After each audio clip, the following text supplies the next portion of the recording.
Today we're going to be taking a look at 75408 Jango Fett helmet. This set just released on May 1st with 616 pieces and a retail price of $70 US. And it was designed by Niels Bundesen, I hope I said that name right, who has designed a lot of the 18 plus sets recently, most notably the midi-scale Home 1, the midi-scale Millennium Falcon, and the buildable Droideka. And after years of waiting, we finally have a Jango Fett helmet. I'd say without a doubt, this was one of the most overdue helmet sets until now. And it also finally completes the Mandalorian helmet collection. We got Boba Fett's in 2020, the Mandalorian in 2022, and now we have Jango Fett. And as exciting as this set is, there is one big glaring issue with it, and that's those stickers on top of the forehead, but I'll talk about those more here in a minute. On the back of the box, you're going to find another render of the set showing how you can move the rangefinder down, as well as some pictures at the bottom, two being some very awesome pictures of Jango Fett in Attack of the Clones, and then of course a picture of the dimensions in the middle. Opening up the box and digging in, on the inside you're going to find 5 separate numbered bags, as well as your instruction manual, which of course in the first few pages has some paragraphs about this set and paragraphs about Jango Fett that you can pause and read if you want to. And then we have the sticker sheet with 14 separate stickers on it, just ridiculous. Now here is the actual finished model, and I have to say the build itself is beautiful. I mean, it's pretty much perfect and completely accurate in terms of shaping and everything like that. It couldn't be better, and we'll take a look at all that stuff, but man, first I gotta talk about these stickers. And as you can see,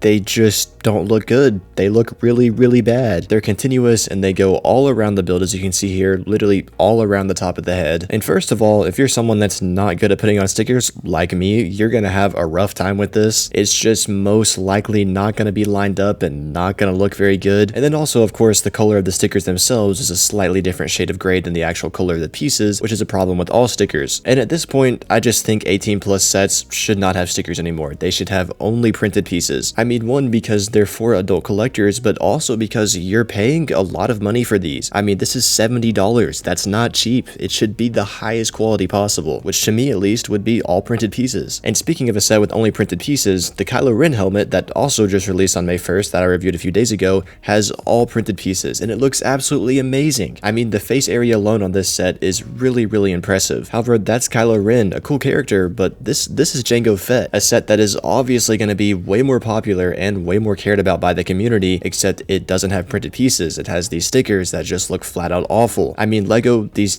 just should have been printed pieces. It's not going to hurt your profit margins that much to print these pieces. But on the bright side though, like I briefly mentioned earlier, everything besides the stickers is pretty much perfect. On the stand, you're of course going to have your little printed plaque that says Jango Fett, and then like usual, the stand itself is just your typical helmet set stand. Very sleek, very clean looking. It's what they've been using for years now, and it works. And another thing I like about these stands is that they work as a great handle to be able to pick up the set and easily move it around. The shaping around the face and the eyes is gorgeous. There's a lot of fun and satisfying techniques going on to be able to pull off the shape of Jango Fett's helmet here. Now, along this face area, there are also some very minor gaps. They're definitely not that big of a deal, but if you look for them, you can't find them, and I thought they were worth pointing out. The sides of the helmet look great too. On the left side, there's not much going on, but it looks good. However, on the right side is where you're obviously going to find his rangefinder, and of course, it can move up and down as you can see here, and you can display it like this if you want to. Now, I don't think it looks the greatest displayed like this, but it's still cool that this is a feature. And if you're wondering what the top of the helmet looks like, it's just studs, which is fine. I mean, this is typical for Lego Star Wars helmet sets. And then like the front, the back is also going to look very clean and sleek. And there's actually some cool details going on back here with those gray cheese slopes in the middle. I think they give it a nice look. I know this technically isn't the part of the helmet that you're supposed to see at all times, but there's still detail back here. Overall, the actual build and shaping and techniques used throughout this set are pretty much perfect. I've said that again and again, the actual build itself is beautiful, and I'm really happy they finally completed the Mandalorian collection. However, as you read in the title, Lego really fumbled by using stickers on this set. For a set like this that's supposed to have continuous detail going all the way around, it just needs to have printed pieces, because as stickers, they're just too easy to misalign. And honestly, if these pieces were printed, I'd probably give this set a 10 out of 10, but unfortunately they're not, and they don't look very good. So because of that, I'm gonna take off 2 points and give it an 8 out of 10. Let me know what you guys think about this set down in the comments below. If you're new, please consider subscribing, and if you want to check out more of my videos, you see them on the screen right now.